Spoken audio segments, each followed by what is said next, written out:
Hey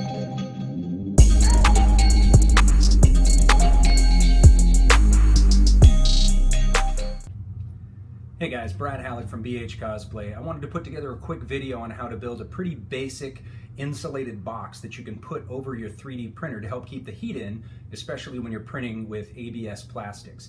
Now, there's some really great videos out there. One specifically was by Bill Duran from Punish Props.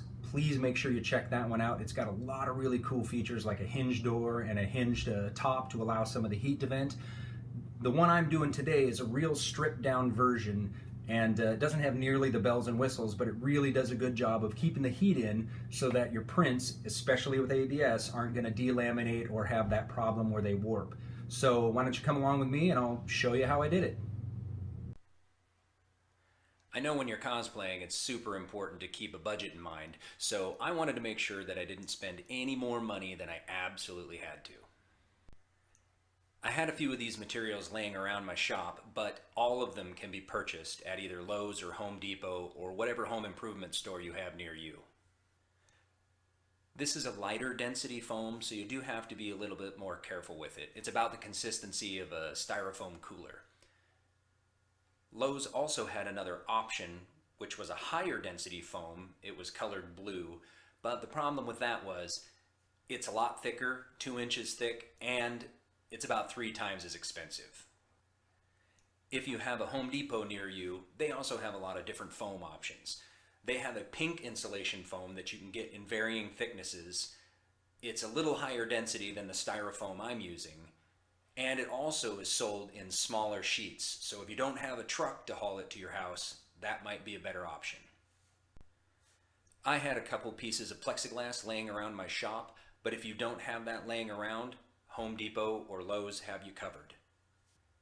You can usually find the plexiglass in the door or window aisle, and you can find it in a whole bunch of different sizes and shapes to fit whatever need you have. Remember, it doesn't have to be super expensive or super thick. It's just designed so you can have a window to see into what your printer is doing. Before you start cutting your material, you want to make sure that you know what the measurements of your 3D printer are. Mine's a Prusa, so it is 20 inches across the front, 24 inches deep, and 24 inches tall. I made sure that those measurements gave me enough leeway so that the system could operate properly. The print bed can move back and forth without obstruction, and the spool of filament can spin without any resistance. Once I had my pieces cut out, I then started to assemble them. Now remember, when you're measuring a 3D printer or any space that you want to enclose, you need to be conscious of the interior measurement. So if you just cut something that's 24 inches and butt 2 pieces together, it will actually reduce its size. So make sure that your inside measurement, once you're done building it, is the proper measurement. Once I had all my pieces cut out, I went ahead and assembled them using some metallic duct tape. You can get that in the duct or heating cooling area of Home Depot or Lowe's. It's kind of a metallic tape and it works really well for this.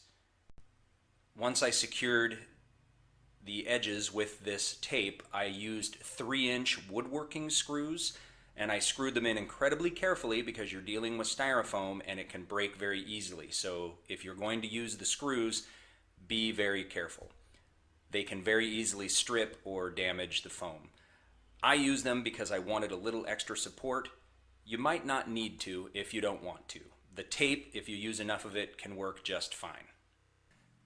I wanted to make sure there was a way for air to escape the box, so I traced out a piece of plexiglass that I had and then drilled 1-inch holes inside of that traced area. What that allows me to do is to take a piece of plexiglass and cover up all the holes or just some of them so I can regulate how much hot air gets out of the box. Once I saw that everything fit really well, I finished taping up the top of the box. I wanted to make sure that I could look at my print without having to lift the box off the top, so I traced out a piece of plexiglass I had laying around the shop and cut the hole about a 1/2 inch smaller. Once I cut that out, I then taped the piece of plexiglass to the front. This system is much easier than making a hinge door. However, you can't open and close it as easily. If you need to access your printer, you actually have to lift the box off. So that's one downside of that. The upside is it's really easy to do. It's quick and simple, no extra screwing or cutting.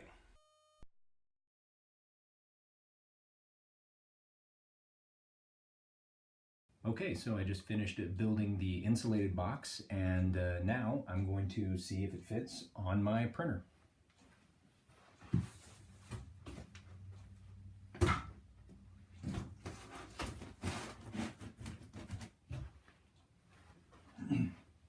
All right, looks great. I've got plenty of room on the top for my spool of filament. I can still see all my controls down here, and I've got this window so I can check on my print. I also purchased a thermometer that's stuck right here in the window so I can see what the temperature is inside. If the temperature starts getting a little bit too warm, that was the reason I drilled these holes on the top and cut them out in the pattern of this piece of plexiglass. So to get the heat inside warmed up, I leave the plexiglass covering up all the holes, and if I need to let some heat out, all I have to do is slide this back and expose however many holes I need to get the heat to come out. I can either expose every one of them, or I can just expose a few. All of the pieces that I used to build this cost me less than $20. I really wanted to create something that was simple, that didn't require a lot of moving parts, and something that I can put on and take off fairly easy. It's super lightweight. All right, so there you have it. That's my video on how to make a thermal box to keep the area around your 3D printer nice and warm so you don't have to worry about delaminated or warping prints with ABS. I hope you enjoyed this video, and if you have any comments, please leave them below. Thanks.